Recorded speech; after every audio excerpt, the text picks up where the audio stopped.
সম্প্রীতিকালে একটা ঘটনা ঘটেছে। সম্প্রীতিকালে ঘটনাটা ঘটেছে কিয়াম নিয়ে। শোনেননি আপনারা? বিরাট বিতর্ক ঘটেছে। অথচ যেটিকে আমরা মুস্তাহসান মনে করি, ফরজ, ওয়াজিব, সুন্নাহ, মুস্তাহাব এসব কিছুই মনে করি না, বরকতের উদ্দেশ্যে করা হয়। আমি কোন জায়গায় বলবার ইচ্ছা প্রকাশ করলেও বলিনি, তবু আজকে মনে হচ্ছে বিষয়টি সামনে এসছে, একটু বলি। সেটি হলো এটাই যে গোটা দেশময় ও বিষয়টি চেপেই ছিল।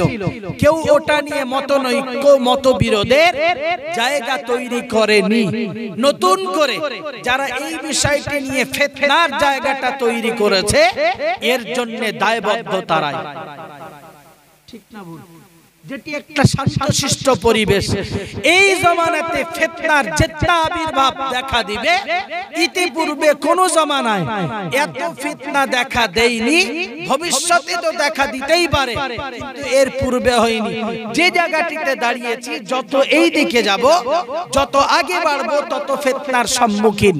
উলামায়ে কেরামের দায়িত্ব আর কর্তব্য হলো এটাই, নবীর সুন্নাহকে, আল্লাহ পাকের কালামটাকে সামনে নিয়ে সর্বদাই চেষ্টা করা, উম্মাত যাতে শরীয়তের বিষয়গুলিকে সঠিকভাবে গুরুত্ব দিতে পারে, সঠিকভাবে সেটিকে মান্যতা দিতে পারে।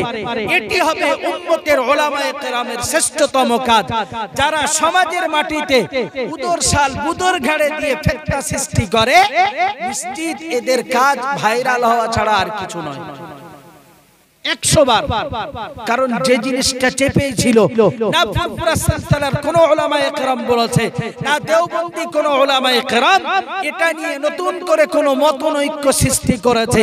যিনি কোথাও কিয়াম হতে যে বসেছিলেন সেটা তার বিবেক, কিন্তু ওই আলেমকে জেনে রেখে দেওয়া দরকার, একটা জায়গাতে যখন একটা রেওয়াজ আর রীতি চলছে, তার উচিত ছিল যে এই জায়গাতে ফিতনার সৃষ্টি না করে অন্ততপক্ষে আদব রক্ষার্থে সেটার জন্য দাঁড়িয়ে যাওয়া।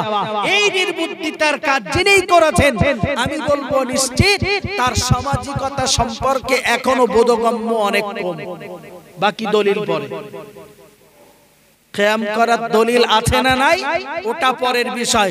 কিসের ভিত্তিতে আপনি সমাজের মাটিতে নতুন করে এই ফিতনার জাল বুনতে গেলেন? যেখানে ফিতনা ছিল ঠান্ডা, আপনার চেষ্টা করা উচিত ছিল সমাজের মাটিতে এই মানুষগুলো যাতে ফিতনার জায়গাতে জড়িয়ে না যায়।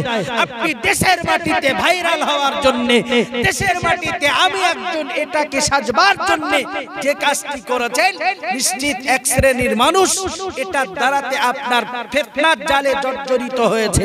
এর জন্য আপনি আল্লাহর কাছে দায়বদ্ধ থাকবেন। কি কথা কি বুঝতেছেন নাকি? এটি হলো পরিষ্কার কথা। কে দলিল দিয়েছেন না দেননি ওটা আপন জায়গায়। কে বলেছিল আপনাকে এই বেয়াদবিটা করতে? আপনি তো পারতেন।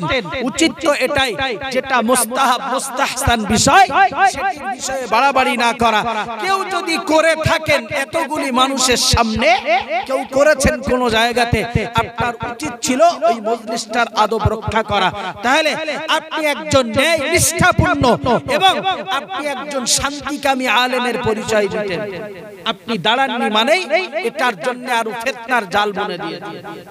যাক, আমার ওদিকে বক্তব্য নয়, শুধু প্রসঙ্গত বলতেছি। এরপরের কথা মনে রাখুন।